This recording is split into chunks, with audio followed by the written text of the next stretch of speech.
Salut à vous, mes VIP. Aujourd'hui, je veux parler d'un enseignement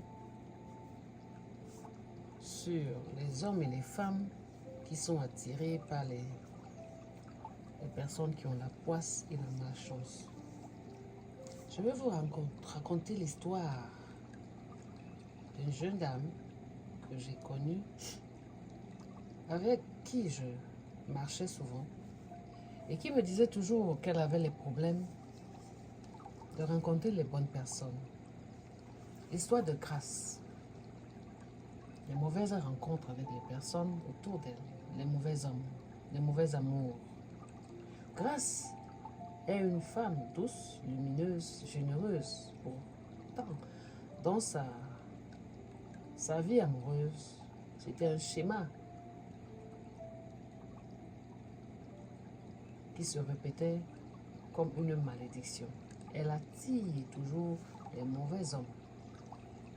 Même les hommes aussi ont ce genre de problème. Ils attirent les mauvaises femmes. Pourquoi? Il faut connaître la cause. Pourquoi j'attire que des mauvaises femmes qui ont la poisse et la malchance? On ne se pose pas les questions. On vit pour vivre, on change les hommes comme des sous-vêtements. On va de relation en relation. On s'en fout. Mais sans savoir qu'il y a des répercussions à la longue.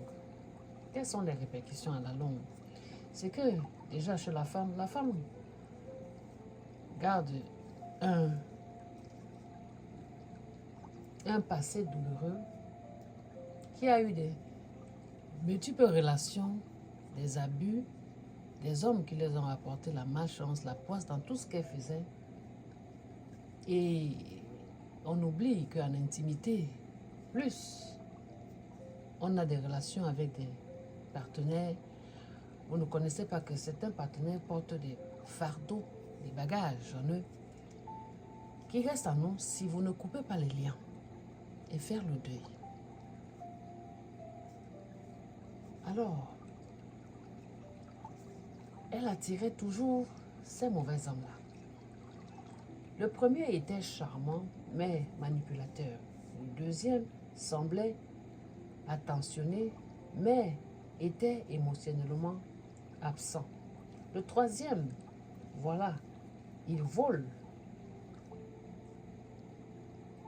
Il dégustait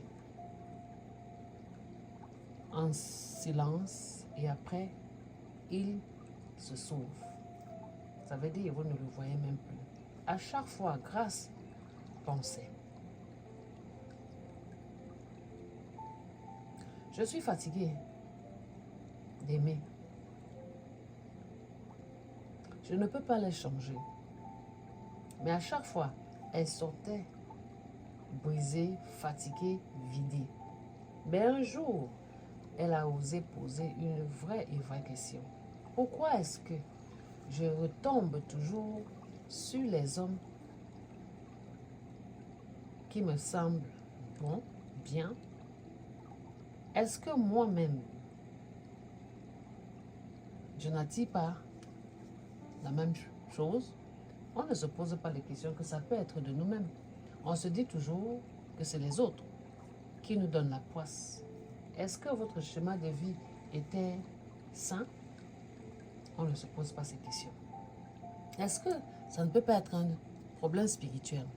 Oui, ça peut être un problème spirituel dans le cas où on a vécu une enfance compliquée, on a sorti des gens jeunes, on a eu des abus même dans l'enfance qui vont faire en sorte que ce schéma-là va vous suivre. Si vous n'avez pas un suivi spirituel. C'est quoi le suivi spirituel? La révélation des liens invisibles a coupé ces liens-là. Grâce découvre alors que ces relations passées ont laissé en elle des liens d'âme, des attaches spirituelles qui la maintiennent connectée à des hommes qu'elle a quittés, physiquement, mais pas intérieurement. Elle comprend que certains hommes qu'elle a aimés étaient eux-mêmes des hommes de malchance. changer de chaîne, de blessures, de fardeaux non réglés, et en usant en eux, elles, à porter leur poids sans le savoir. Oui, nous portons le poids des autres. Nous sommes belles, nous sommes éclatantes, mais on n'attire que des mauvaises personnes, des mauvais hommes. Même les hommes ont ce genre de choses. Ils sortent des belles femmes. Mais les belles femmes-là, vous ne savez pas avec les multiples hommes qu'elles ont contactés, qu'elles ont eu des rapports sexuels. Et comme ça ne suffit pas, la femme garde une mémoire dans son intimité. Chaque fois que vous sortez avec quelqu'un, votre mémoire, le réservoir là, mémorise tous ces genres de personnes que vous êtes sortis avec. Et vous allez attirer donc. Si c'était une relation de poisse, vous allez attirer les hommes de poisse. Mais si c'était une relation de chance, alors vous allez attirer les personnes de chance, les grandes personnalités. Alors mes VIP, c'est un enseignement très important pour ceux-là qui ne se posent pas la question de savoir pourquoi je n'attire que ce jardin. La procédure de deuil et de libération. Est-ce que vous avez posé la question de vous libérer après toutes ces déceptions amoureuses? Non, les gens n'y pensent pas. Il y a un schéma à suivre. Alors, un soir, seule chez elle, Grace a fait un acte fort. Elle alluma une bougie devant elle, des lettres, des souvenirs, des photos. Elle pleure, elle parle à Dieu et elle prie. Seigneur, je te rends ces hommes. Je renonce à toute illusion, à toute dépendance, à toute fausse espérance. Je coupe maintenant au nom de Dieu tous les liens d'âme, tout lien émotionnel, toute attache toxique. Je ne me suis pas née pour subir l'amour. Je suis née pour l'amour vrai, divin, saint. Je choisis de pardonner. Je choisis de me libérer.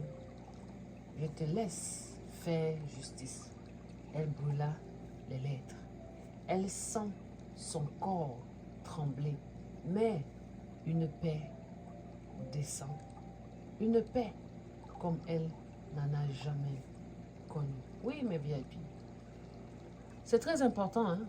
On est là, on vit, on les change, que ce soit les hommes, les femmes. Mais on ne connaît pas